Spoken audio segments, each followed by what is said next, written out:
Hey everybody, welcome back to a brand new episode of Mycadelic. I'm Mike Brancatelli, of course, and you're you, or maybe you're me, and I'm you, and we're the same, and it doesn't really matter. We're all connected. Everybody is just hurtling through space in constant evolution of complex chaos and order, creation and destruction, experiencing consciousness subjectively through a multitude of different lenses and perspectives.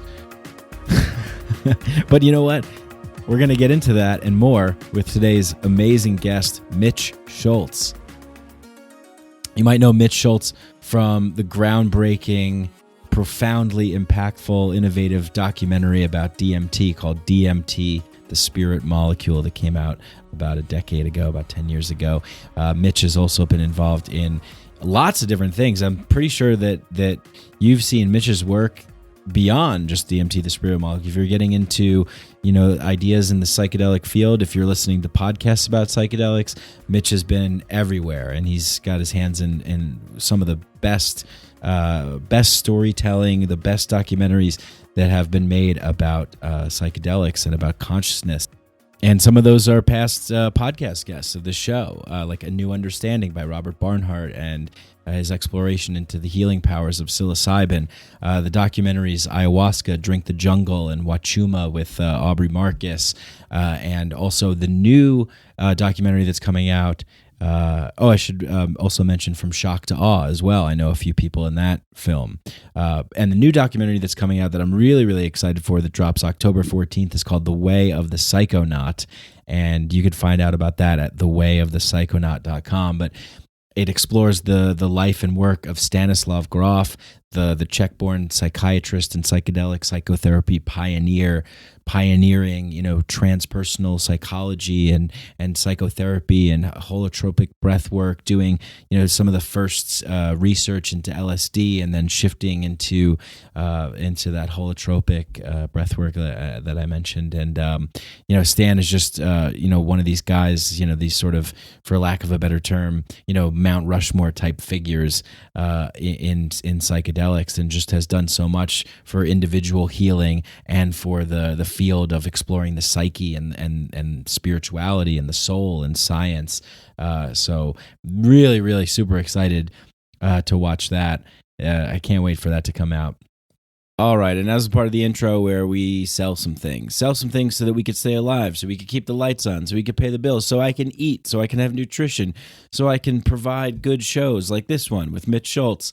And we have to do this so that we can survive on planet Earth, so we can live. And this survival is brought to you by Sheath Underwear, sheathunderwear.com. Just put in the promo code Mycadelic, you get 20% off. 20% off.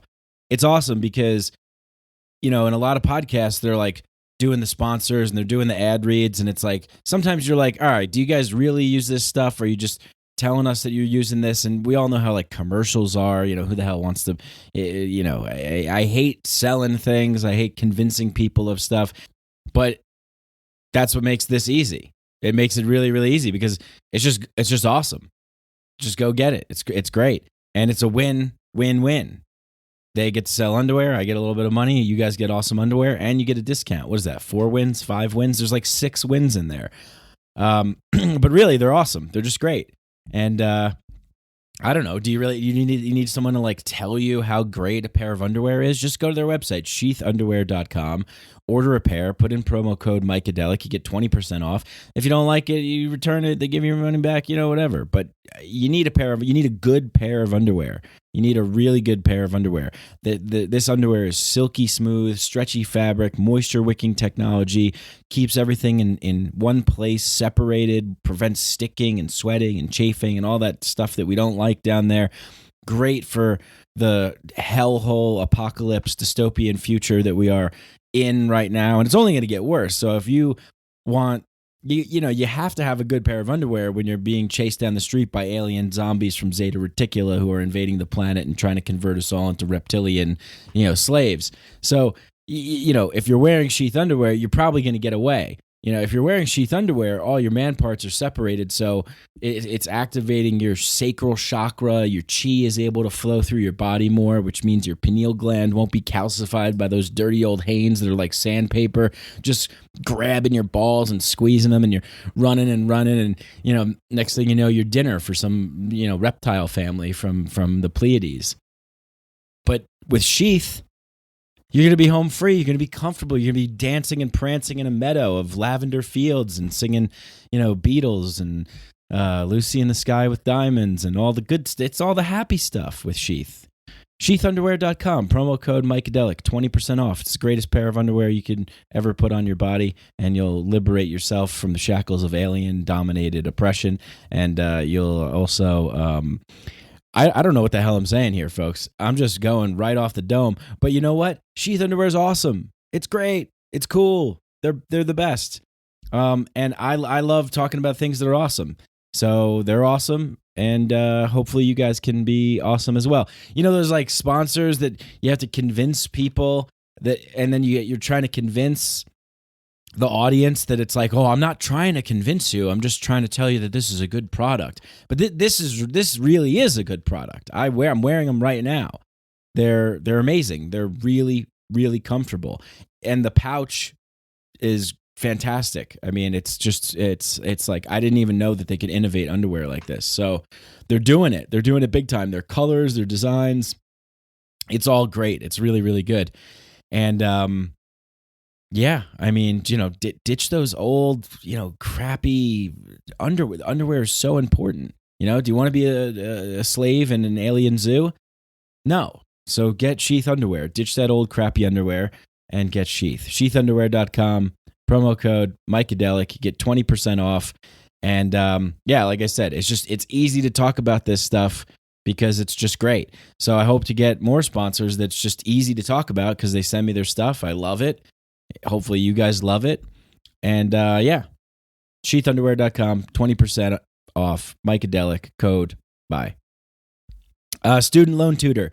Big shout out to Student Loan Tutor. I'm not going to go into a whole big thing. You guys have heard me talk about Student Loan Tutor on other podcasts.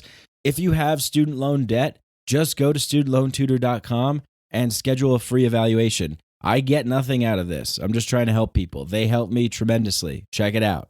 That's it. Okay, big shout out to everybody that leaves 5-star ratings and reviews on Apple Podcasts. I want to kiss all of you right on the mouth. I love you all so much. Thank you so much.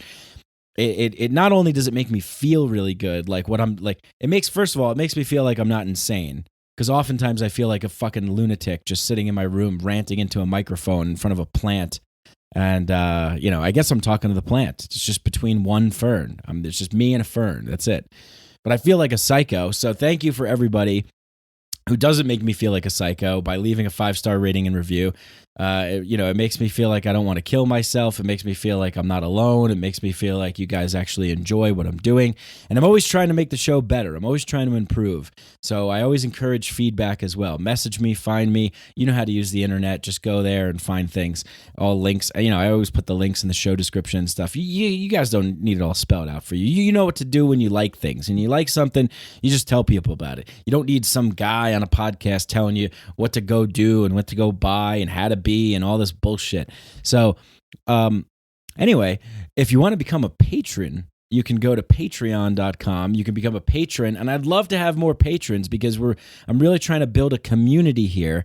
And some of the ideas that we're doing now, we got the private Mycadelic Inner Sanctum Discord chat group that's connecting people from all around the world, psychonauts and explorers and conscious reality airbenders and all kinds of wonderful people. And I pop in there, and we're going to do, I think we're doing a book club. We might be doing a book club, collaborating with Aaron from No Simple Road podcast. We talked about that, so that's in the works. We're doing group Zoom call discussions, maybe even recording them and releasing them.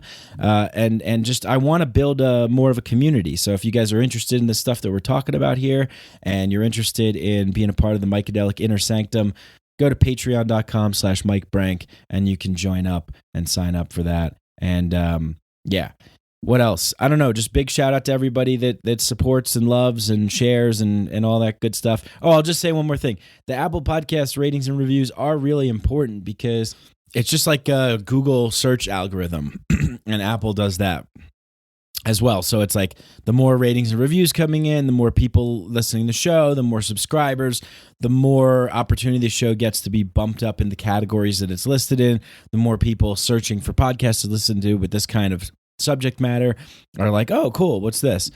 So, and I've always sort of wanted to be like, I've never done I've never done any marketing or anything for the show. Never. I've never like paid to do ads or anything like that, to promote the show. I always wanted it to be, and maybe this is a fault of mine. Maybe it's not good to do this. I don't know.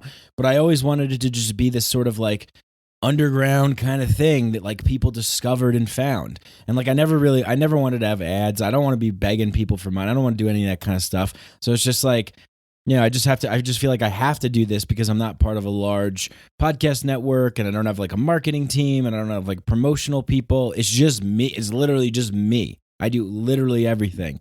So just do what you can, show the love. If you don't know how, just message me and I'll give you some suggestions or whatever. But whatever you do, just know I fucking love everybody that listens to this show, and everybody that gets value out of it, and everybody that really just tunes in and enjoys it. I mean, that's the only thing that really matters to me, is that you enjoy the show. So without further ado, let's get in this amazing conversation. Oh, before we do, I should mention that this was on a new software program that I was trying out, and I think I forgot to tell Mitch to change his preferences for the audio. So it just sounds a little bit different. It's not like the quality that we're used to. And I say this because I care tremendously about audio quality, the audio listening experience. So apologies. This one was not to the level that you're used to, I'll just say. It's not inaudible. It's great. Mitch is amazing. This is a great conversation, so stay for the content, but I just wanted to put that out there. Anyway, thank you. I love you all. Hope you enjoy the show. Let's get into it. I had a great conversation with Mitch. I really liked it. I hope you guys enjoy this too. Here he is, Mitch Schultz. Psychedelics are illegal not because a loving government is concerned that you may jump out of a third-story window. Psychedelics are illegal because they dissolve opinion structures and culturally laid down models of behavior and information processing. They open you up to the possibility that everything you know is wrong. We don't need new laws that control our consciousness and rigidly place it in a prison. Cognitive liberty. The fact that as adults, if we're not hurting anybody else, we should have the right to explore the contours of our own consciousness without any mediation or legislation on the part of somebody else. Reject authority. Authority is a lie. Words of perception. Information is power, but we have to seize the opportunity. The opportunity.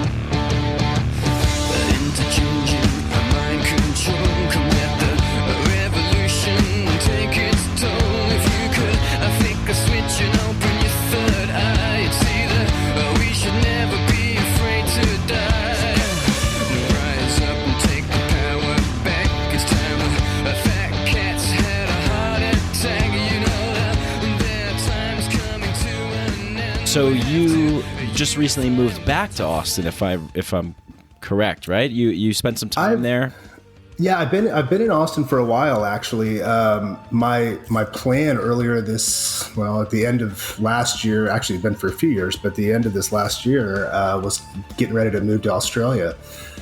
And that I'd spent a lot of time over there, and then all of a sudden everything happens, and that whole plan was squashed. But I've kind of lived all over the place. I've lived in Colorado for a few years, did the Boulder, and went to school at Wasted State for my first year in college, and that was a blast. And then kind of just all over the place, man. But Austin and South Texas is home, so I end up back here, it feels like.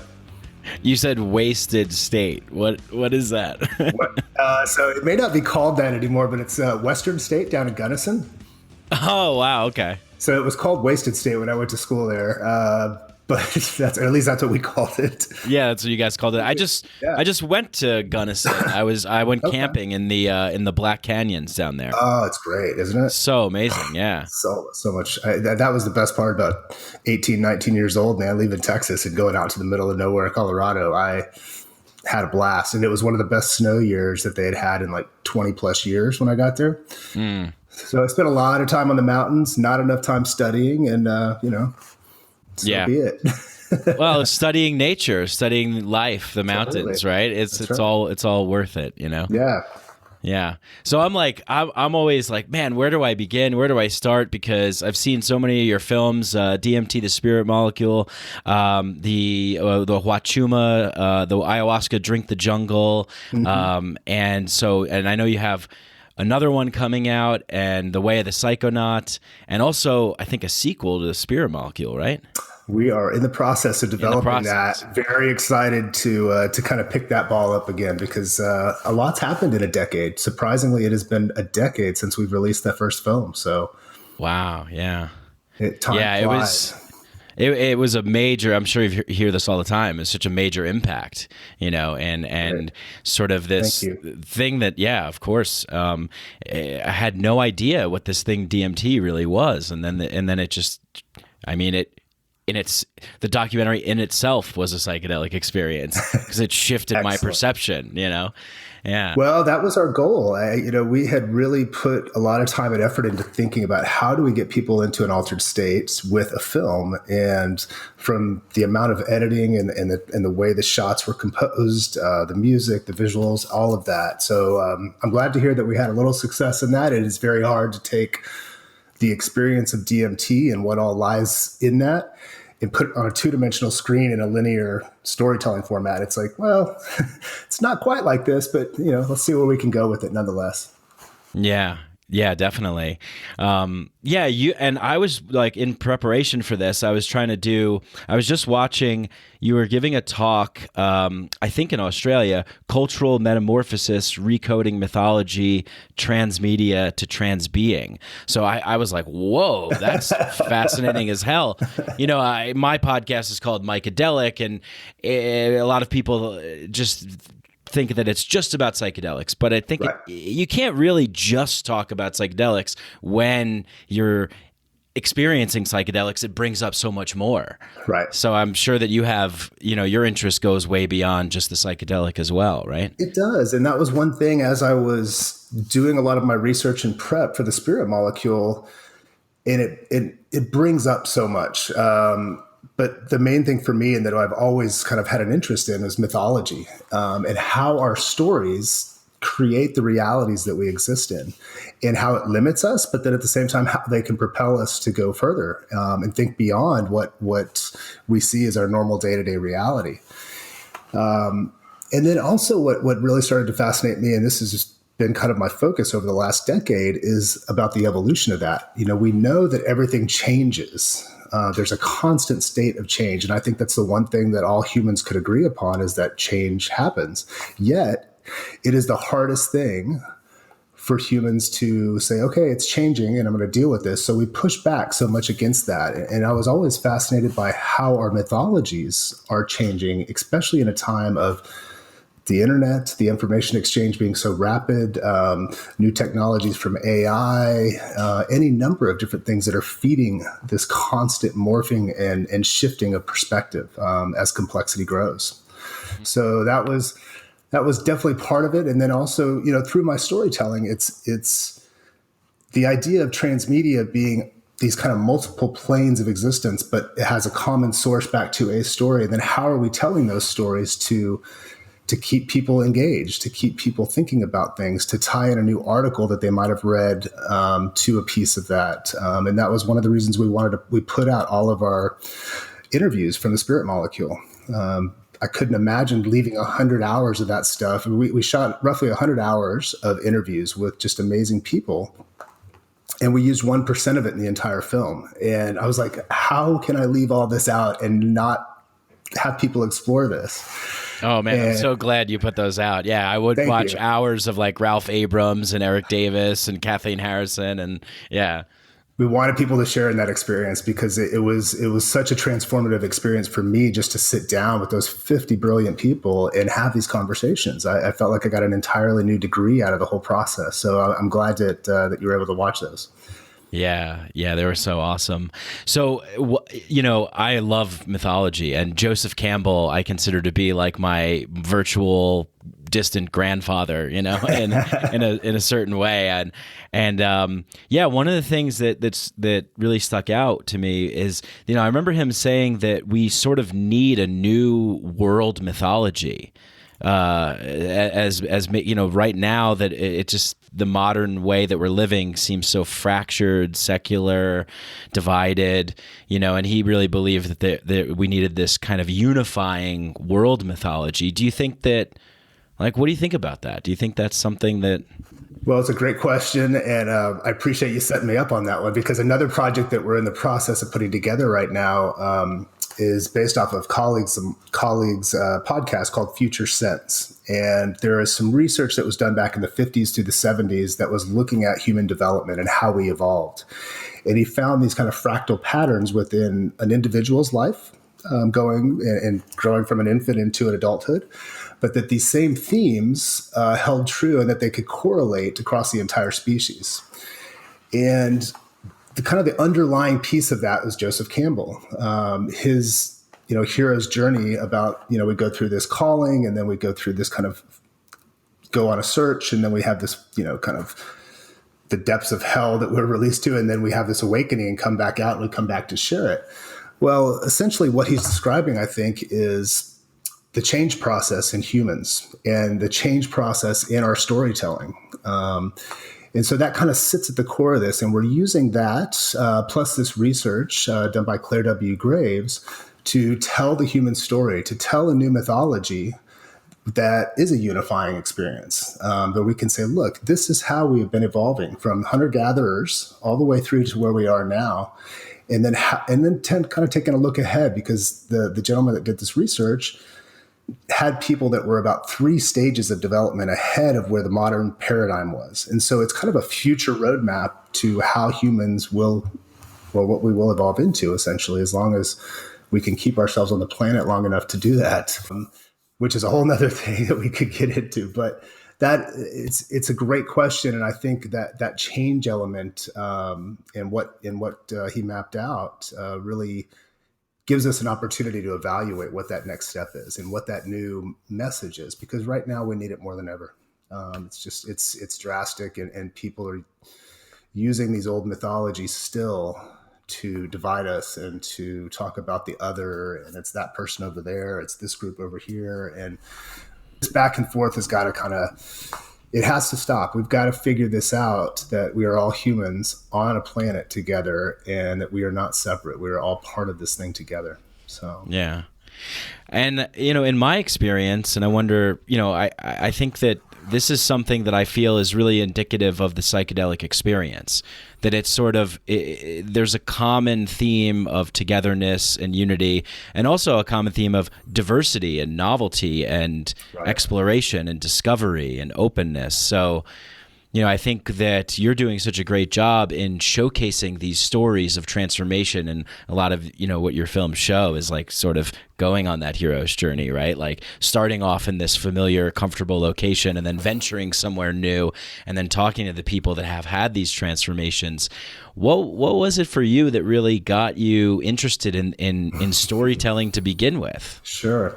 Well, I was always fascinated by stories, and in many ways it was kind of my escape as a child, whether those were stories that were being told from friends or family, or diving into movies or into books. And it was an escape for me in many ways, and it was some way that I could think outside of what my normal reality was. And for me, many times in my life, particularly as a kid, something felt off. It didn't feel like what I was being told matched the experiences that I was having. And so there was something fascinating to me by people that could get up and tell a story, or even do it via film and other modes, to dream up different worlds and different methodologies for going through life. And I was always just blown away by that. So that kind of pushed me in the direction, I think, of storytelling. I think there was one specific book. I was reading Jim Morrison's biography, and he was going to be a filmmaker prior to going into music and before the Doors were even around. And so he's out at UCLA going to film school early in his life, and had a film project that he had to go do for class. And I don't think there was much to what the assignment was except for go make a film and come back and share it with the class. Well, Jim Morrison, being Jim Morrison, wanted to be a little provocative and push the boundaries a little bit, and had this whole sadomasochism and Nazi, all sorts of strangeness in there. And you can imagine in the early 60s that had a big impact and was still pretty emotional for a lot of people after coming out of World War II. And people were yelling at him in class and just really, really irate. So he ended up walking out of class and said, that's it, I'm never going to do this again. And that really struck me as if you can kind of bring about those emotions and that much aggression and anger, but also elicit those core basic emotions, why couldn't you do that in a positive way as well?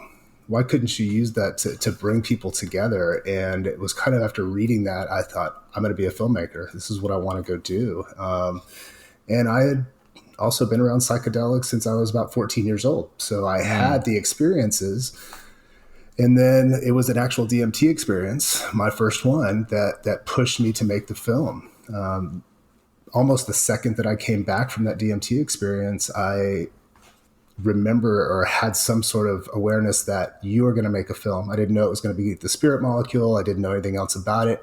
I was just amazed that nobody was talking about this, and especially for something that is naturally found not only in ourselves, but all over and potentially in all other life forms. So if you're going to have such an experience and there's this compound, why aren't we looking into it more? Why aren't we trying to figure this out? You know, and you can go a lot of different ways with that, but that's kind of how it is. Yeah, exactly. So that's how a lot of my storytelling kind of came about, and the seeds of that were, you know, early in childhood. So. And I think there's a real power in storytelling that can really capture, like, as you've explained and as I've experienced in my life, that can really change people to think about things in new ways in which maybe they hadn't if they were just presented with some research paper documents or something like that. But to really color the picture and present the images and tell the story and showcase the emotions, you know, can really start getting people to consider things that they might not have considered.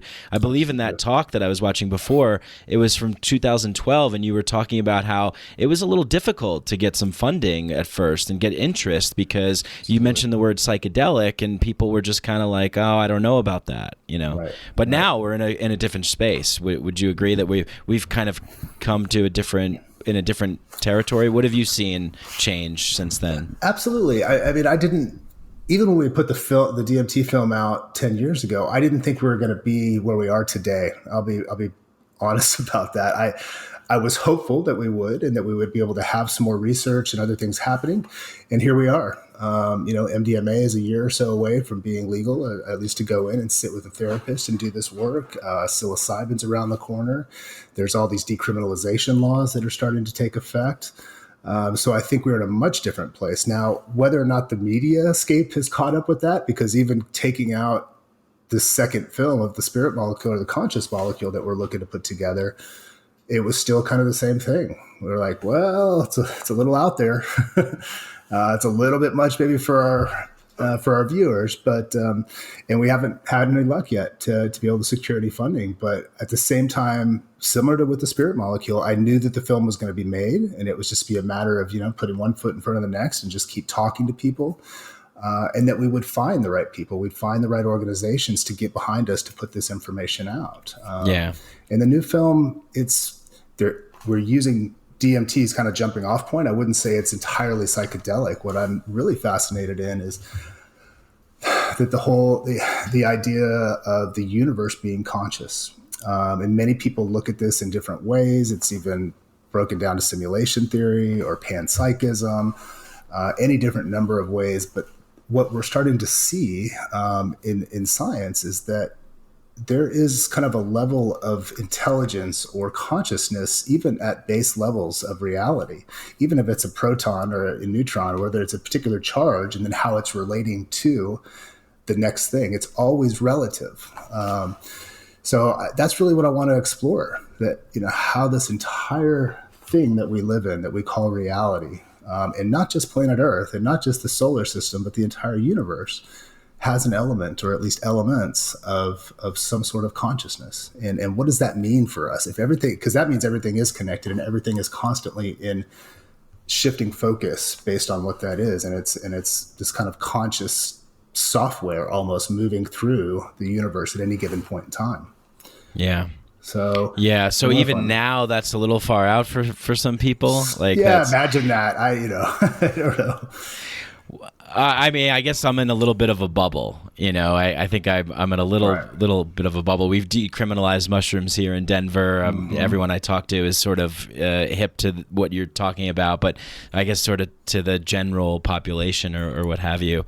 And there's also this sort of thing that I've noticed where it's like, well, let's just talk about sort of like the therapeutic or scientific stuff, but let's not get into that other stuff too much. Like, let's not talk about like multiverses and time, space time and quantum or whatever.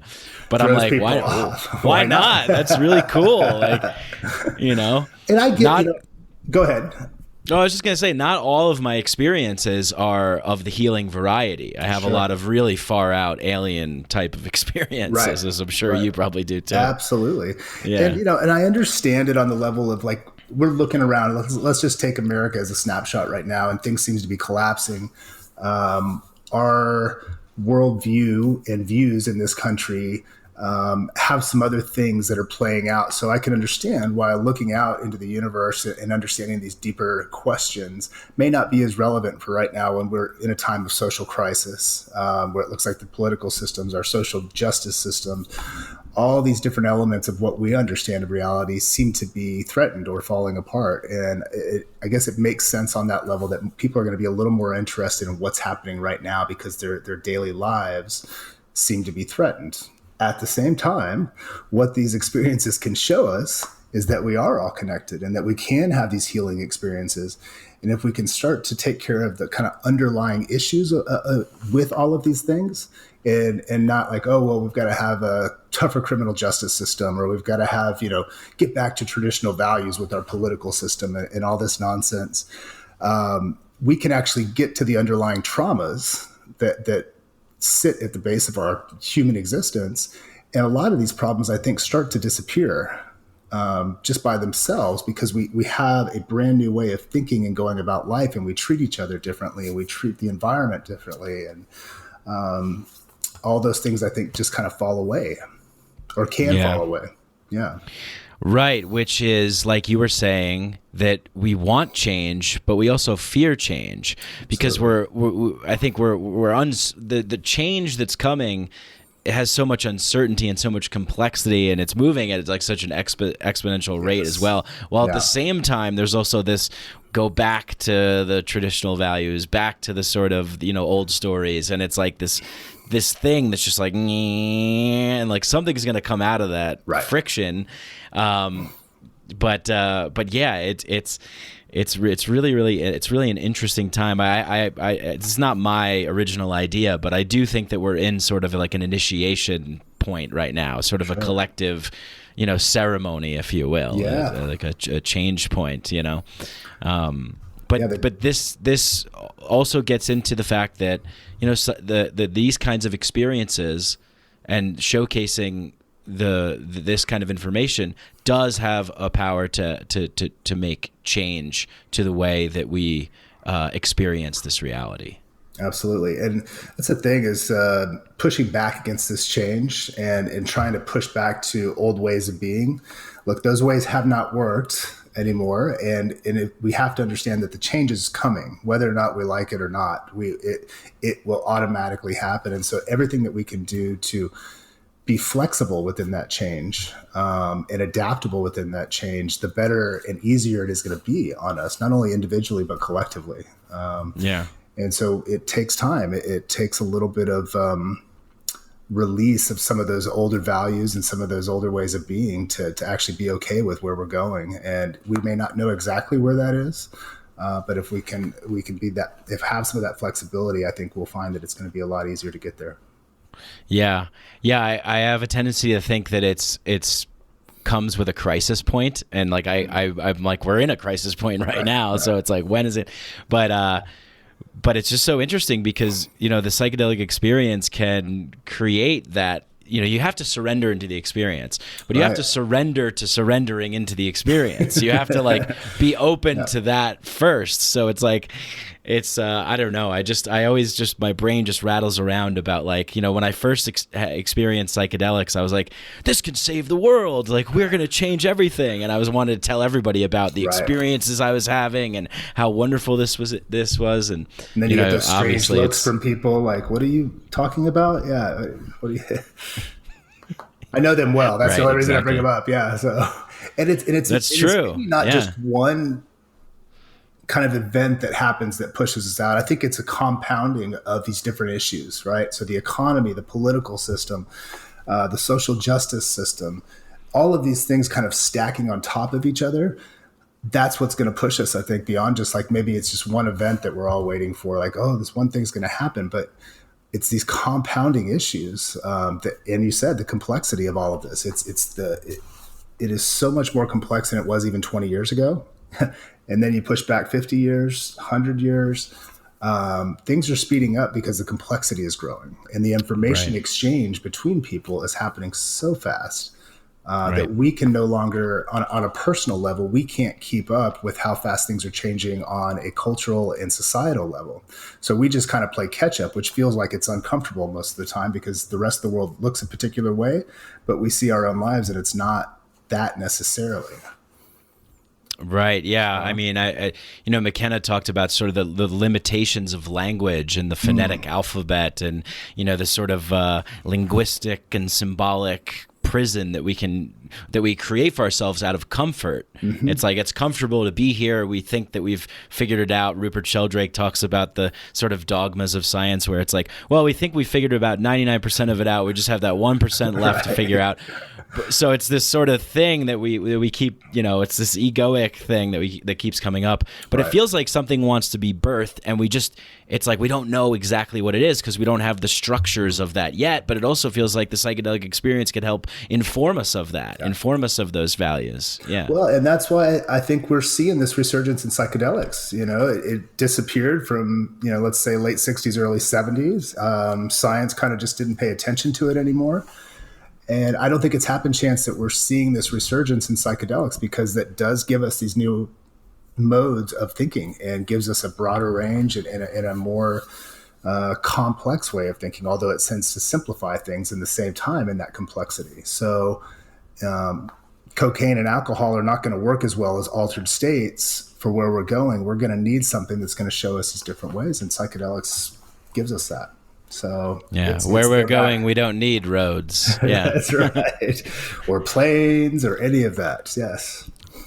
So there's been one prominent figure in the psychedelic scene who's just been like a pioneer, you know, one of the greatest, Stanislav Grof, who has been just at it and reinventing the wheel, so to speak, with a lot of things that he's been digging into, and consistent from the beginning, from the inception, when they were legally allowed to study LSD, and then inventing holotropic breathwork, and the new film that you're producing that's coming out shortly, The Way of the Psychonaut, is focusing on his life. What has that been like to work on that, and maybe talk a little bit about Stan and his contributions? Oh, man.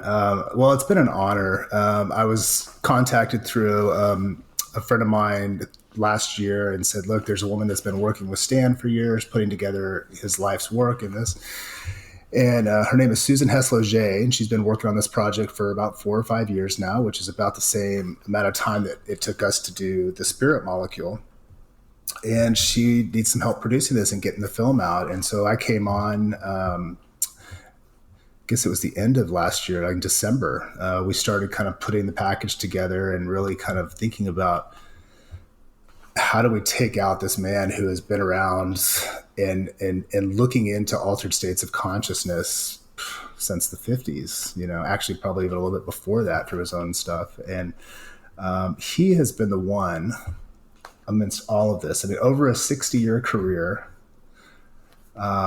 first off with psychedelics, or first off with LSD, And then moving in, and once that stuff kind of gets shut down and he's at Esalen doing his stuff, then he decides to create breath work and bring people to these other experiences. And then also understands as a psychiatrist that even prior to being born or even in that birth process, that there is trauma or there is experience that gets encoded into who we are. And you may not be able to have quote unquote memories of that experience, but your body and your mind do have a way of remembering that, and it influences everything else that we do going forward. And Stan has been at the front of that, constantly pushing it forward, and having such curiosity about all this stuff, and never swaying to say, oh, you know what, maybe I shouldn't, maybe it's a little weird, or, you know, the laws are now different, so I got to do this.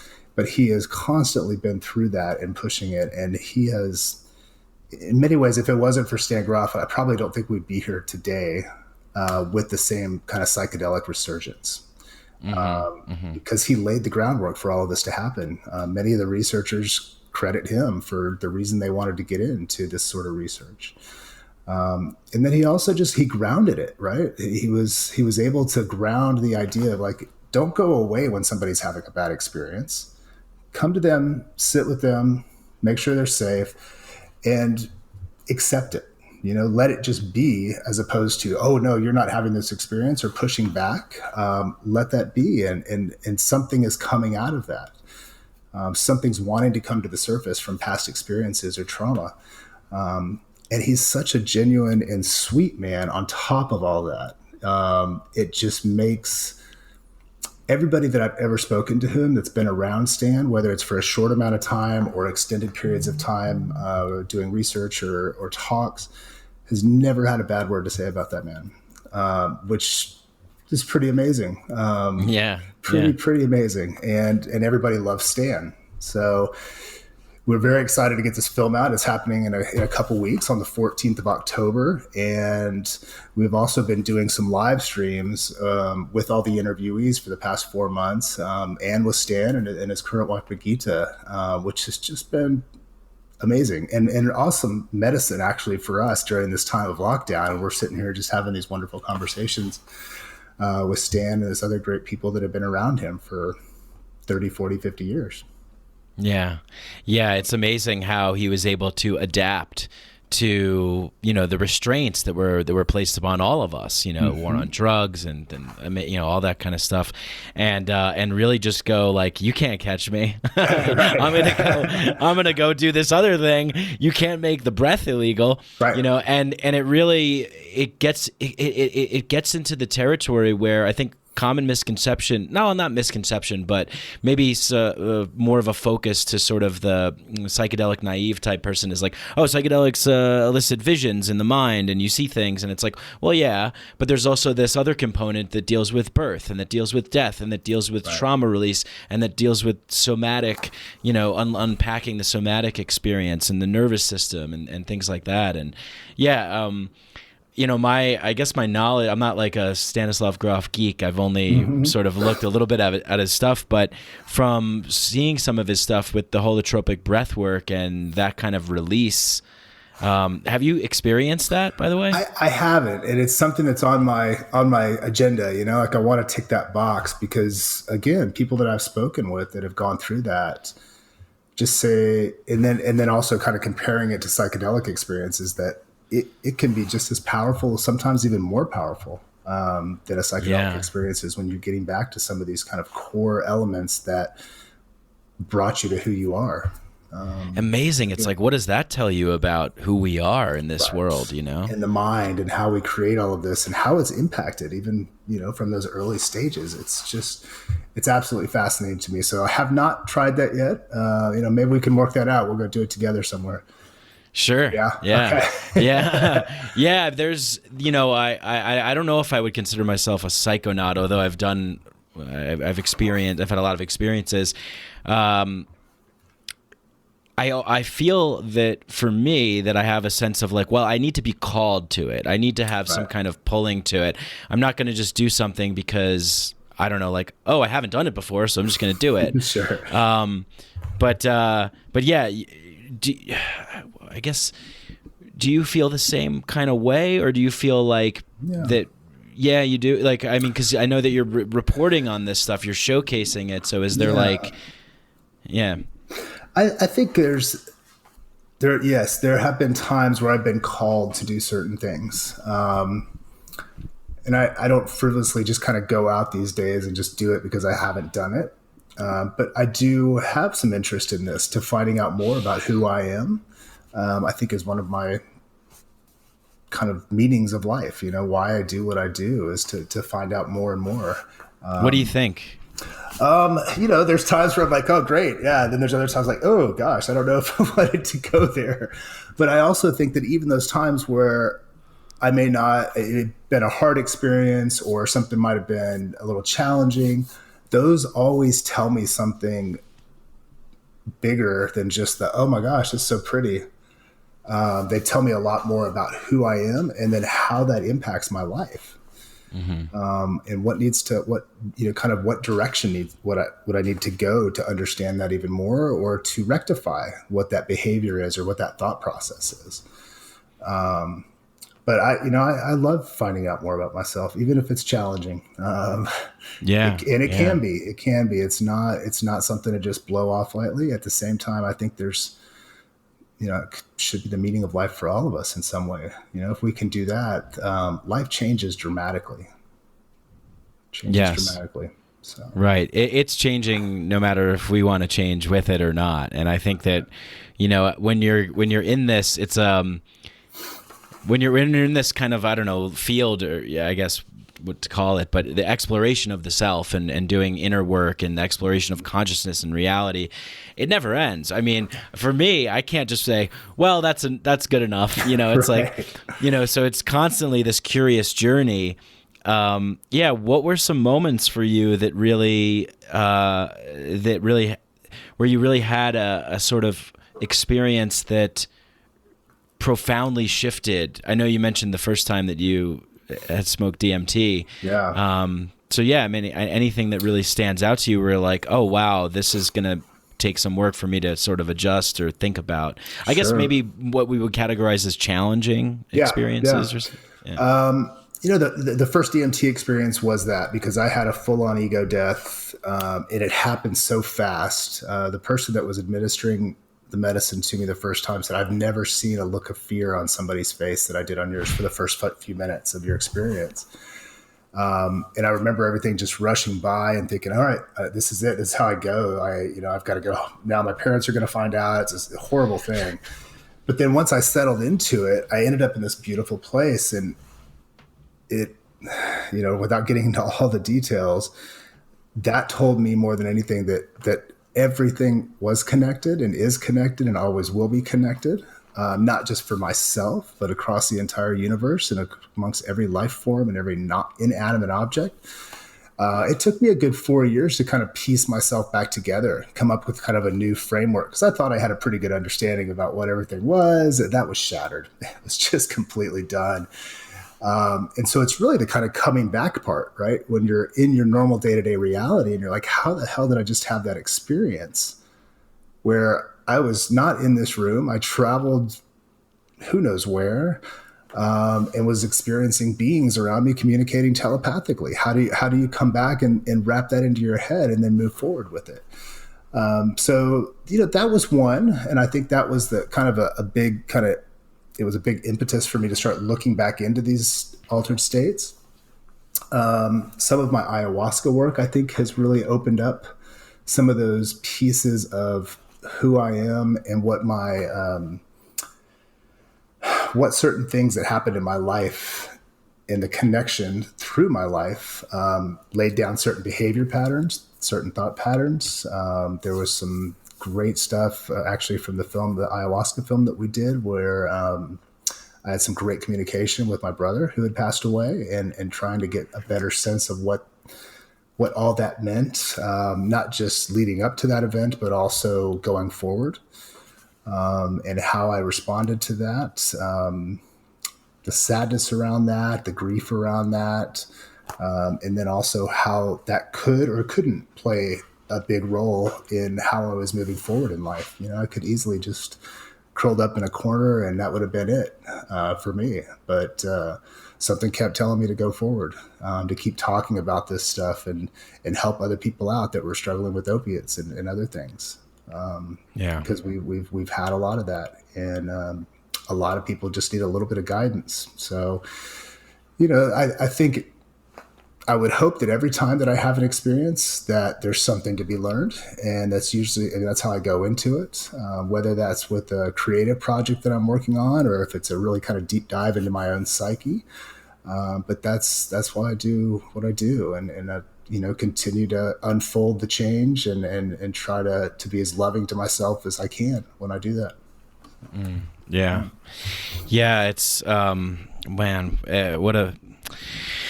I've been trying this practice of really trying to, when people tell me about their lives and their experiences, to really try and really put myself in that moment of, when you're talking about your brother and I have two younger brothers, and something shifts when someone close to us goes. Absolutely. And it happens to all of us, right? It's going to happen to all of us. It happens to all of us. And there's compassion, there's sadness, there's grief, there's an openness, there's, all the things that we worry about in life don't seem to really mean that much anymore, because this beautiful human being is no longer in this present three-dimensional reality anymore. And I really do think that conversation about death, or the openness more about that and what we experience around that, can help maybe alleviate some of the tensions, because it's so taboo. Right. We don't really talk about it that much, and we have this really grim view of it, you know?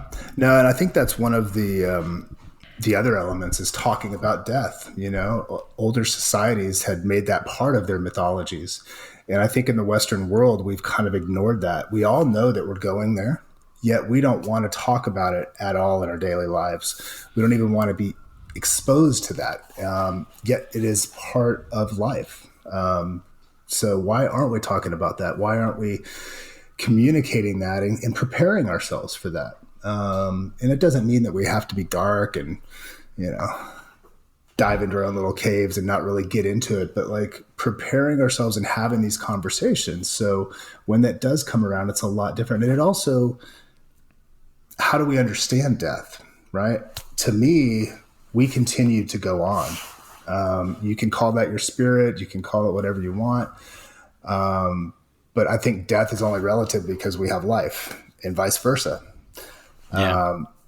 Multiple experiences, many experiences actually on psychedelics has shown me that our consciousness, our way of being, our whatever it is that gives us that spark of our self, exists beyond this physical plane. And so if we can start to maybe understand, or maybe through these conversations, that we can start to understand death differently, then I think that also changes the loss and the grief factor of all of it as well. But I think you're absolutely right. It's something that we don't talk about. We don't have this communication. And then when it does hit, everything that we thought was important doesn't feel as important. And maybe that even changes the way we live by understanding death differently. Where we don't have to get so caught up in the day-to-day of just ridiculous things that so many of us could easily get caught into. But we live our lives differently because we know that's where we're going. Yeah, definitely. I try and think about that a lot, and I read the top 5 regrets of the dying, I think was the book. I forget exactly. It was maybe some kind of hospice care nurse. I should know more about it, but it was. She went around and interviewed basically like 10,000 people that were on their deathbeds, and she came up with the 5 most common answers for the regrets that they had with their life. And it was like, I regret, putting too much time into my work and not spending enough time with the people that I love. I regret not following my passions, and these, I forget the rest of them, but yeah, it really makes you think, like, when you're there, when that's present, that things change. and we could start to look at each other in a different light. We can start to respect each other and respect our differences too. But yeah, let's get into some wild speculation. What do you think? Okay, wild speculation. Bring it on. Why so not? what? So I'm kind of in the same camp as you, or same vein as you, with like, that we're just sort of, we have this essence and it doesn't die, it doesn't go anywhere. But what do you think? Like, what's give me sort of a little, maybe like a story as to like what you imagine it to be. Like, what do you imagine this process to be, and where do we go? What does it look like? Let's see. The way I've been looking at this is looking back at how we understand the universe right now. On some level, there was some large event. We know that there was this large explosion of energy. We can call it the Big Bang. We're not sure if it's a big bounce, but we do know that complexity started from the very beginning. Boom, there's this large energy exchange. Then we start to get hydrogen. Well, hydrogen's not going to be enough, and so it starts in relative existence to itself. Then we get helium, and then so on and so forth up the ladder. And then we have these large clouds of gas, and then we have physical matter. Then we have planets and solar systems, and then life burgeoning forth on these planets, or at least the one that we're on. I would probably argue that there's a lot more out there. A little egocentric to think that we are only contained in this little pocket of the universe. And then there's these large, like, kind of thresholds of complexity that get met before a new kind of expansion kind of comes forth. Human beings could be looked at as one of those. And then even within our life forms, our media and our way that we exchange ideas is also kind of a living, breathing entity. And it also has thresholds within it that push us to another level. Probably the best way that I'm understanding a lot of that and what that might look like is kind of with our current technology as a software pattern, right? It's a certain configuration of electricity or energy, and it can manifest into a physical 3D body like this, but it can also take shape or flight on this other side. And we don't quite understand how things are happening at the quantum level. And we're also looking back into the universe, and we're seeing all this dark matter, or at least not even seeing it. We just know something's there. But I think that the universe has, every time, all of our ancestors and everything are here right now. So it's like these two-dimensional planes where our consciousness is discrete. So like every moment, every split second in time, it's its own thing. But then there's also this perception of it happening over a lifetime, right? So it's almost these two-dimensional planes, like a large hologram that is, showing itself over and over again. But that energy doesn't stop once we quote unquote die.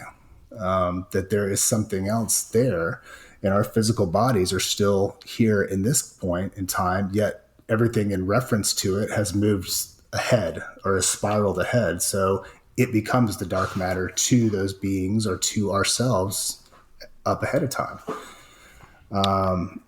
Whoa. So does that kind of make a little bit of sense here? It does. Yeah. Because I'm starting to think more and more about time. Right. I mean, I recently saw the new Christopher Nolan movie Tenet. How was it? Or Tenet. It was, I've heard different things. There were some cool scenes, and the concept was cool, but I felt that it was lacking some storytelling pieces that were necessary. Yeah, but I thought the concept of reversing entropy and like inverting time, and that was kind of cool. I hadn't really seen anything like that before. And then I also recently watched the German sci-fi series Dark on Netflix, which was really cool.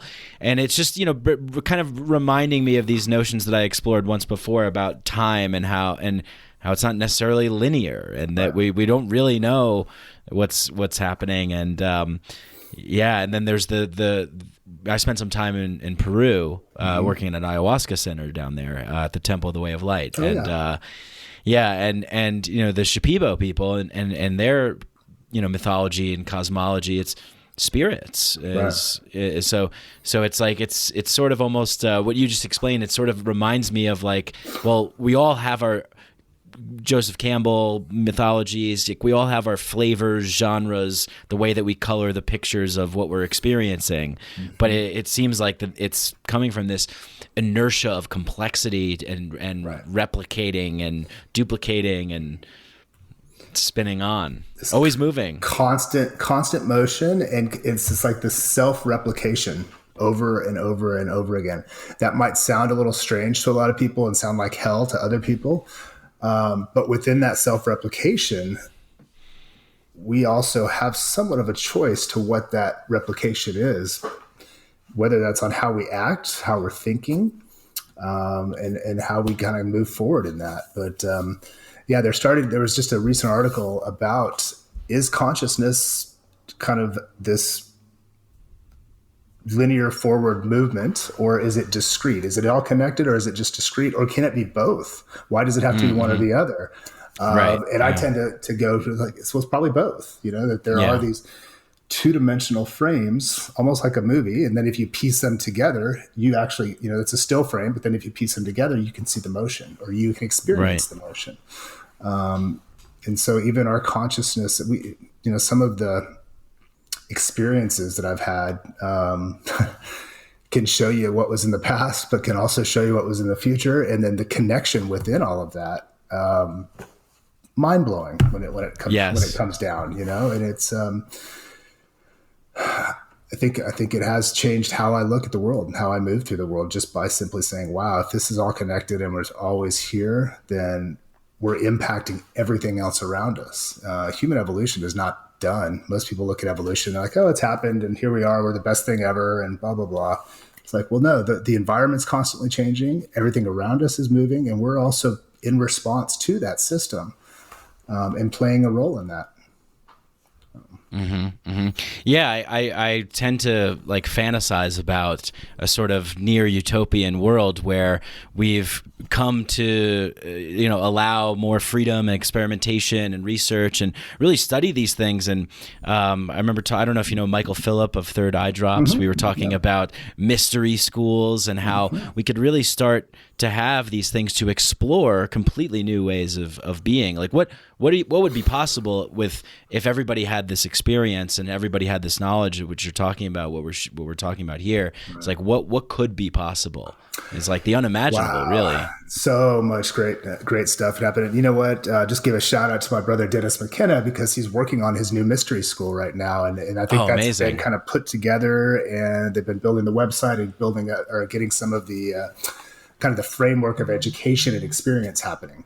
So Dennis, if you're out listening, great job, brother. Let's keep that up. And we need some more of this, because there are a lot of things that most people don't get exposed to in life. And if we can just have some of these as experiential, that's the other thing. It's not just like you learn in a book, but you experience them firsthand. We don't need a priest or a preacher or somebody to be the in-between. We're all human beings, and we can all have these experiences. And I think that will play a huge role in how we go forward, if we can start to have that.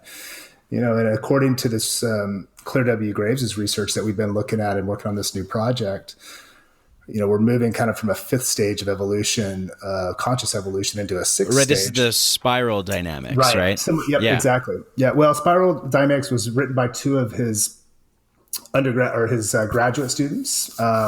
But the original research, I think they kind of focus spiral dynamics a little bit too much on kind of corporate management. How do you understand your employees and how to work with them? Where really the research was showing human evolution in general. Cool. According to this, within the next 30 to 40 years, we could be having some of what you're talking about, a much more open, a much more kind of intuitive way of being, understanding that there's, we live on a planet that is alive and breathing and doing its thing, and we're just part of that.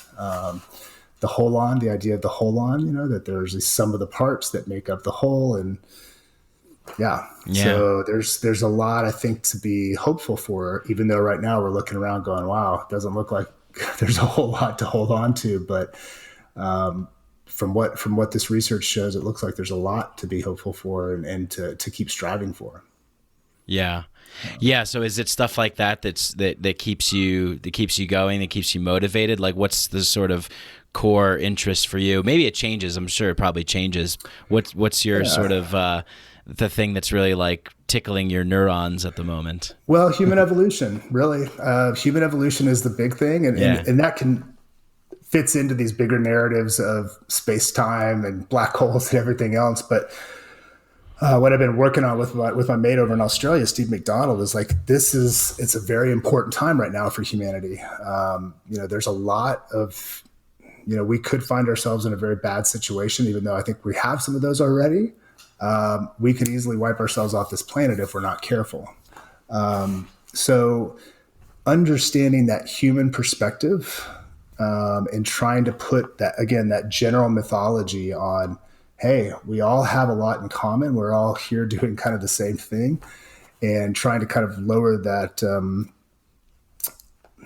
lower all the things that just kind of get in the way and give us a reason to talk about other, because it's not about other. If it's all connected, it's really one thing that's alive and thinking. And so that's really what's driving me. I tend to think maybe 5, 10, 15 years ahead of the time. I think even with the Spirit Molecule, I knew it was going to be a film that would make a difference, but it's not really until now that I think people are starting to kind of fully catch on in society, and particularly the Western world, to understand what that is. And I think with this next piece, we're trying to do the same thing. We're trying to kind of let people know that there's a lot of hope, and there's a lot of things that we can be doing to understand our way of being on this planet and how it affects others. And that we're going to be okay. But right now it's kind of looking like, there's certain people that can have this very complex ways of being that feel like we are kind of first people on an accident scene, for the entire planet. We're first responders getting here going, oh shit, what do we need to do? And so it's kind of laying a little bit of a safety net for humanity, we hope, to say, okay, here's where we are. Here's our kind of general information that we have. What do we do now? Which way do we go? And we can all make that decision. This isn't about shoving anything down anybody's throat. It's just looking at it practically and saying, here's what we've got. This is kind of how we think we've gotten here, from early hunter-gatherer all the way through to modern people. So now, for the first time, we could potentially being able to direct our own evolution. That's a huge thing. Thing. Yeah, it definitely is. And I think that also brings upon a lot of,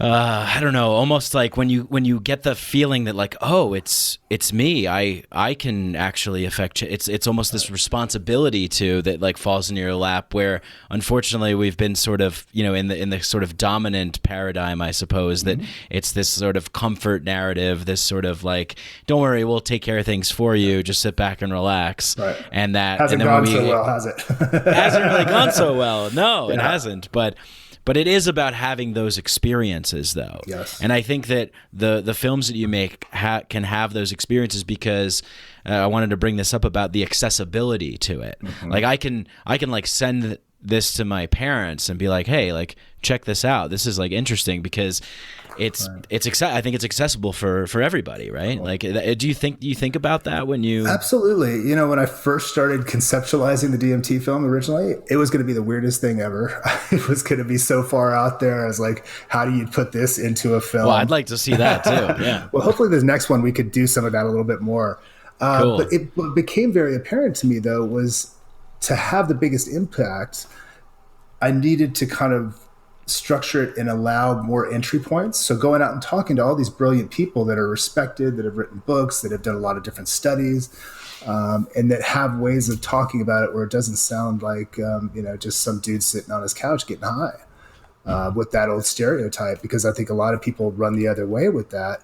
So how do we bring that and take these wild, crazy ideas and experiences and put them into a frame where people can go, oh, I never thought about that. And so we did. We spent a lot of time really kind of considering how is the message communicated?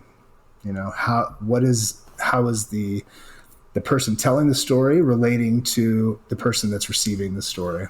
And so we spent a lot of time with that. And my goal with any of my films is to reach the widest audience possible, even though I'm working in a very unique and kind of niche realm in many ways. But we, feel like we've had a little bit of success in being able to reach other people with those storytelling methods. So. Yeah. And I think that now we live in a time where I would imagine that a lot of people have had some kind of experience that can be, some hook that will be like, oh, that's interesting. Because now when I bring up some things like, hey, Mom, did you know that at Johns Hopkins they did psilocybin research that, and then, hey, look at this lady. She kind of looks like you. She's older like you. She's talking about it. So maybe there's it's like there's something when we see ourselves in the other, and Absolutely. they're talking about these things. So I think, and more people I think are having weird experiences because reality is getting weirder. That's exactly it. Terrence said it well. Everything's just going to keep getting weirder, man. Get ready for it. Yeah. That's right. Yeah. Well, hey, listen, Mitch, it's been about, I guess, an hour. I don't want to take up too much of your time, but I appreciate you being on. Is there anything else that you wanted to share, that you wanted to talk about? Do you want to give a shout out to or mention? Well, just, everybody, I hope you have the opportunity to go check out The Way of the Psychonaut, and we'll have that on the website, thewayofthepsychonaut.com. So please, in the next couple of weeks, on the 14th of October, that'll be out there. We also have a lot of all the talks that we've been doing with people in the live streams. We've recorded those and archived those on the website so people can check those out. So please don't miss out on that. And then stay tuned, because this new Future Sense documentary, or at least the first episode for a documentary series, will be coming out in 2022. And we'll keep everybody posted on the new DMT film as well. So I appreciate you having me on, man. And maybe we'll come back and do another one once the time is right. That would be awesome. Yeah, cool. Definitely. Wow, there's so many cool projects that you got coming up. I'm so psyched. I can't wait. Cheers, man. That sounds great. Yeah, Mitch Schultz, everybody. Thank you so much, Mitch. Yeah, blessings. Thank you, everyone. Peace. Hey, thanks for tuning into the show. Hope you guys enjoyed that episode as much as I did. To find out more about Mitch, go to his website. All the links are in the show notes, show description. And to support Mycadelic, you can leave a 5-star review on Apple Podcasts. You can become a patron and get access to all kinds of bonuses, like the private Mycadelic Inner Sanctum Discord chat group, bonus episodes, more goodies, merch, things of that nature.